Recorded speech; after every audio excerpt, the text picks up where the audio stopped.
L'heure est grave. Le moment est sérieux. Nous ne pouvons pas badiner avec la déstabilisation de notre pays. Bonjour à mes chers compatriotes camerounais. Je voudrais ici, aujourd'hui, en ce jour, veille de la Pâque, en ce vendredi saint, porter un témoignage. Un témoignage sur ce que j'ai fait pour prévenir les autres Camerounais, les autres jeunes, de ne pas reproduire la même bêtise que moi et les autres. J'ai été dans une opposition radicale au régime du Cameroun. J'ai participé à beaucoup de réunions où on discutait de démocratie, mais beaucoup de réunions aussi où on discutait de révolution, de changement, de violence, etc. Et surtout, le pire n'est pas là, parce que ça c'est encore en harmonie avec la démocratie. Le pire, c'est que j'ai distillé des discours contre mon pays. J'ai critiqué mon pays, je n'ai pointé du doigt que ce qui était mauvais. J'ai fait des films que dans les marécages. J'ai pris des photos dans les marécages pour montrer que mon pays n'allait pas bien. Je n'ai pas pris les photos à Bonanjo, mais j'ai pris des photos dans les marécages de Makepe, Misoke, etc. Un pays ne se construit pas partout à la fois. Et ça, je l'ai compris beaucoup plus tard. Mais peut-être je le savais même. Et que je tenais un discours qui voulait mobiliser ceux que j'appelais les peuples des marécages, c'est-à-dire les pauvres. Je tenais un discours en direction de ceux qui étaient abandonnés sur le trottoir de la richesse. Et c'était un discours de mobilisation politique, mais aussi un discours trompeur. Parce que pendant que je parlais de pauvreté, moi je prenais des vacances en Europe, en France, notamment à Paris. J'allais à Belgique, aux États-Unis, d'Amérique au Canada, je me promenais à travers le monde et je venais parler de pauvreté. En même temps, je prenais des vacances avec ma famille au bord de la mer, à Limbé. Je dormais sous des tentes pour faire comme des blancs, on va dire ça comme ça, c'est-à-dire pour faire riche. J'amenais mes enfants en exploration à l'île de Mouanko, de Djebale, de Kribi, et je parlais de pauvreté. Donc ce sont des discours démagogiques. Mais ce sont des discours criminels. Je vais vous expliquer pourquoi ce sont des discours criminels qui ramènent notre pays en arrière. Ils n'avancent pas notre pays. À cette époque, je pensais être héros, alors que j'étais zéro. Je pensais que critiquer mon pays l'aiderait à s'améliorer. Mais je me suis aperçu, heureusement, que ça ne change pas. Qu'on ne critique pas. En critiquant son pays, ça n'ajoute pas 5 francs sur le budget de l'État. Ce n'est pas parce que j'aurais bien critiqué le pays que le pays va s'enrichir, que le pays aura un budget plus élevé pour réparer les trous sur la chaussée que j'étais en train de pointer du doigt. Je dis ça parce que j'ai vu que beaucoup sont encore en train de le faire. Et je constate que ce discours ramène notre pays en arrière, tire notre pays en arrière, ne l'avance pas. Notamment en ceci que j'ai découvert avec effroi et avec honte, en disant « Oh Dieu, j'ai péché contre mon pays, j'ai péché contre les institutions de mon pays, j'ai péché contre le président de la République de mon pays, qui essayait de sortir son pays, n'est-ce pas, de l'obscurantisme, du sous-développement, alors que moi je le tirais en arrière. » Voici ce que produisent nos discours et nos discours de dénigrement sur l'État du Cameroun. J'ai un rapport d'une agence française qu'on appelle Ecofin, agence Ecofin, qui nous apprend qu'il existe dans le monde des agences de notation qu'on appelle crédit scoring. Ces crédits scoring, ces agences de notation sont nées au XXe siècle. Elles évaluent le risque de défaut, c'est-à-dire de la faillite des entreprises et des États. Ces agences de notation signalent les risques qu'il y a à investir dans un pays ou à prêter de l'argent à ce pays-là. Ces agences signalent les risques, ces risques-là. Bien sûr, les enquêtes que mettent ces agences peuvent être qualifiées, je pense, de subjectifs, compte tenu des critères qu'elles utilisent, des critères quantitatifs, des critères qualitatifs. Mais en général, pour la notation souveraine, c'est-à-dire des États, les responsables de ces enquêtes tiennent compte des discours que les populations adressent contre leur pays. C'est-à-dire que ces agences viennent chercher les informations chez nous autres, les opposants radicaux, anti-républicains, qui sont des anarchistes, des révolutionnaires et qui veulent qu'on prenne les armes pour tomber dans la brousse. Ces agences puisent leurs informations dans les discours que nous tenons sur les réseaux sociaux contre notre pays. Ces agences utilisent les leaders soi-disant politiques ou de la société civile et n'entendent que ce que ces gens-là racontent pour noter le Cameroun. Et les notes du Cameroun seront forcément basses par rapport aux notes des pays concurrents, où appartiennent en général ces agences de notation. Ces agences-là ne mentent pas, mais c'est nous qui leur mentons. Parce que si je leur parle que de Makepe Misoke ou de Makepe des charges ou des quartiers pauvres, sans lui mentionner qu'il y a aussi des quartiers riches, et ne va retenir que l'aspect négatif que nous lui avons donné. Et cela a pour résultat ceci, c'est que le Cameroun sera mal noté et ne pourra ni bénéficier des investissements étrangers ici, ni des crédits. On ne pourrait pas avoir accès aux crédits. J'en parle parce que nous avons entendu ces jours-ci, s'agissant du stade Olembe, où quand le président de la République a ordonné de chercher un emprunt de, je crois, 57 milliards pour finir le stade, des gens se sont élevés. Ils sont allés même devant les banques, devant Strategic Bank, notamment, pour manifester, pour dire qu'ils ne sont pas d'accord. Quand vous aurez dit cela, le Cameroun ne bénéficiera pas de crédit et ne construira pas le stade Olembe. Est-ce que c'est le stade que Paul Biya va emporter au paradis? Il va partir avec? N'est-ce pas, c'est le stade qui va profiter aux Camerounais, à nos enfants, pour des générations futures? Est-ce que nous aurons fait œuvre utile en empêchant qu'un stade, par exemple, soit construit, qu'une route soit construite? Je vous parle à vous autres qui vous cachez dans les robes des jésuites. Je vous parle parce que vous, au moins, vous avez fait l'école. Ce n'est pas comme ceux-là qui sont bêtes et qui partent manifester devant les banques et qui ne connaissent rien de l'école et qui ont été laissés en marge de l'éducation. Est-ce que vous savez que vous êtes pire, vous le prélat, que l'autre qui est ignorant et innocent, qui est bête et méchant? Donc voilà, j'ai voulu partager ça avec vous. Parce que, d'après ce rapport-là, qui note les États avec des moyennes de A, Mondis par exemple, il y a Mondis, il y a S&P, il y a Fitch, qui sont des agences de notation. Quand vous parlez mal de notre pays, les risques proches de la faillite auront C, C et C. Ce sera la note C.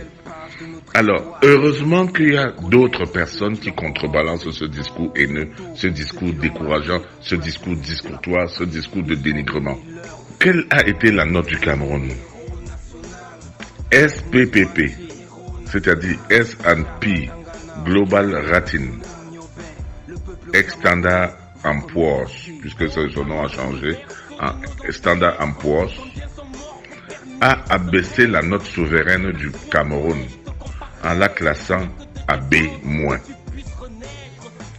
C'est le plus bas niveau dans la catégorie des pays très spéculatifs pour les bailleurs de fonds.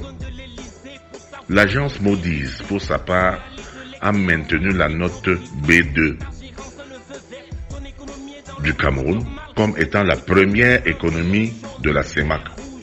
C'est une position qui se situe donc dans l'avant-dernier niveau de la catégorie très spéculative. Donc vous voyez ce que produisent nos discours. Nos discours empêchent les investisseurs d'investir chez nous. La conséquence est que nous créons nous-mêmes notre propre pauvreté. Ces gens qui bavardent et qui traînent ce discours empêchent la création des emplois et augmentent le chômage par leur discours haineux. Ils sont bêtes et méchants parce qu'ils scient la branche sur laquelle ils sont assis.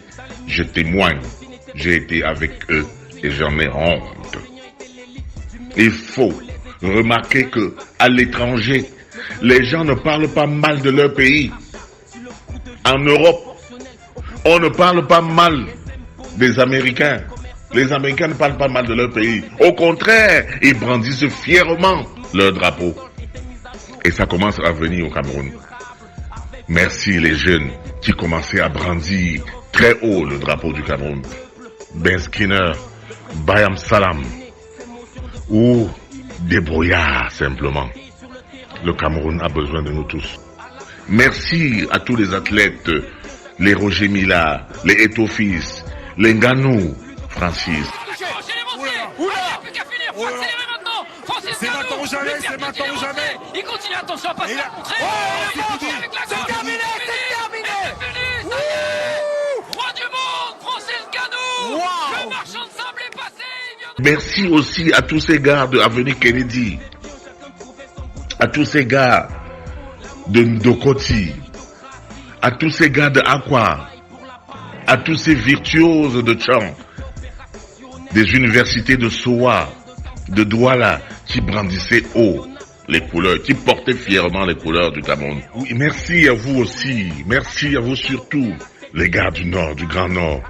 Vous, cette jeunesse dynamique du Grand Nord, du Septentrion, des universités de Marois, cette jeunesse de Gaoundéré, de Garoua, de Kousseri.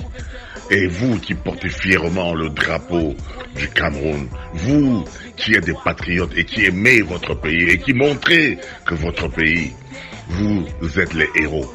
Vous n'êtes pas comme ces leaders qui parlent mal du Cameroun. Vous êtes ceux qui construisent ce pays. Vous, je vous dis merci à vous les jeunes. Merci à vous parce que c'est grâce à vous que les bailleurs de fonds, que les investisseurs continuent, malgré nos discours haineux, malgré les discourtois, décourageants, dénigreurs de certains leaders, les bailleurs de fonds, les investisseurs continuent à nous faire confiance grâce à vous. Autrefois, dans nos rues, on ne voyait que les couleurs des États-Unis, du Canada, de la Grande-Bretagne. Mais aujourd'hui, de plus en plus, on voit les Camerounais qui portent fièrement leur drapeau. Merci à ces Camerounais-là. Vous êtes le meilleur. Nous avons vu, à titre comparatif, un jeune garçon qui est allé au stade de Japoma et qui était ébloui par la magnificence de ce stade et qui a salué le président Paul Biya en disant « Paul Biya, encore 200 ans au pouvoir. Reste même là-bas, mais donne-nous, entre guillemets ce qu'il a dit, donne-nous le bon vivre. » Ah ouais, on arrose le stade là. Paul Biya, 25 ans au pouvoir.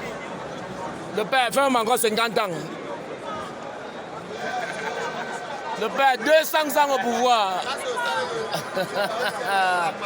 Et la magie. Le père, 800 ans au pouvoir même. Moi, je te laisse avec ça. Donne-nous seulement le bon vivre, le père. C'est ce qu'il a dit. Mais vraiment, celui-là fait plus de bien à son pays que les leaders soi-disant politiques et de la société civile qui passent leur vie à dénigrer le Cameroun. Voilà ce que j'avais à dire en témoignage pour vous dire, mes frères, est-ce que vous pensez faire du bien à votre pays en allant demander aux banques de ne pas leur faire crédit? Est-ce qu'une maman, les enfants d'une maman, peuvent exposer ainsi leur mère? On dit que le linge sale se lave en famille et que même si tu veux critiquer un membre de la famille, il faut fermer la porte avant de le gronder. Ne fais pas en sorte que les gens entendent dehors. Les blancs pratiquent cela et nous, les noirs, les nègres, nous croyons plus intelligents en disant que notre pays est un pays de merde? Nous sommes vraiment intelligents? Nous sommes des érudits, des grands professeurs? Nous sommes des sommités intellectuelles? Qui est-ce que nous imitons? En vendant, en ayant pour fond de commerce le dénigrement systématique de notre pays. En ayant pour fond de commerce la haine de notre pays. Est-ce que nous construisons notre pays ou est-ce que nous le détruisons? Ma réponse est nette, elle est claire. Nous détruisons nos pays avec notre malbouche, avec nos propos désobligeants à l'égard des autorités de notre pays au lieu de les encourager. Un parent qui va passer le temps à dénigrer ses enfants, à les gronder, va finir par les rendre bêtes. Et c'est ce que certains enfants ingrats de notre pays font en critiquant ce régime. J'ai été parmi vous et je sais de quoi je parle. Je reçois des opprobles parmi vous. Je reçois des insultes. Je sais, je les encaisse puisque moi-même j'en ai tellement distribué. Je suis simplement payé en retour avec la monnaie de change de mes propres injures. Donc j'encaisse. Mais les autres, que vous ont-ils fait? Ces discours de dénigrement, ces discours où on dit que les dirigeants sont des homosexuels, et ils sont des magico-anal, et ils sont de ceci. Je suis là, je n'ai pas vu tout ça. Je n'ai rien vu de tous ces mensonges-là. J'ai vu des ministres compétents qui travaillent pour ce pays. J'ai vu des ministres qui se sacrifient pour ce pays, qui travaillent des heures durant, qui ont pris, n'est-ce pas, des rides et des cheveux blancs pour le pays. Alors qu'il y a des ingrats qui les insultent. Je suis le témoin vivant de ce que nous sommes dans une démocratie plus développée, plus évoluée que certains pays de référence de ces mécréants qui salissent et ternissent l'image de leur pays. Je suis le témoin vivant. Je suis la preuve irréfutable que tout cela, toutes ces histoires sont des mensonges dont le but, pense-t-il, est de conquérir l'électorat populaire pour renverser le pouvoir. Mais en réalité, vous ne savez pas que vous servez les intérêts des concurrents internationaux du Cameroun en vue précisément, n'est-ce pas, de renverser le Cameroun, de ramener le Cameroun à terre, de détruire le Cameroun que vous voulez, que vous pensez, que vous espérez construire. On ne construit pas un pays en le détruisant avec sa bouche. Du haut de mon expérience passée et du haut de mon expérience actuelle, je voudrais vous inviter à laisser tomber les armes du dénigrement systématique de notre pays et à embrasser une nouvelle carrière, celle des encouragements de notre jeunesse et des autorités de notre pays pour une plus grande performance. Le Cameroun a besoin de nous tous, de vous tous, de toutes ces intelligences, de tous ces bras. Que vous ayez été à l'école ou que vous ayez développé un génie personnel, artistique, manuel, que vous soyez artisan, que vous soyez planteur, cultivateur, éleveur, le Cameroun a besoin de nous tous, de tous ses fils. Chacun en ce qui le concerne est un héros dans la construction de notre pays. Loin des discours haineux, loin des discours communautaristes, loin des discours de dénigrement. Nous sommes tous les fils d'une même nation en construction dans le cadre de la conscience nationale. Construisons notre pays, mettons-nous tous ensemble pour l'amitié, pour la cohésion nationale. Je prends l'engagement aujourd'hui de toujours œuvrer loin des querelles partisanes, de toujours œuvrer à la réconciliation nationale. Prenez-en aussi l'engagement comme moi et ensemble mettons-nous la main pour construire. Voici ce que j'avais à partager avec vous en ce vendredi saint et que Dieu vous bénisse tous.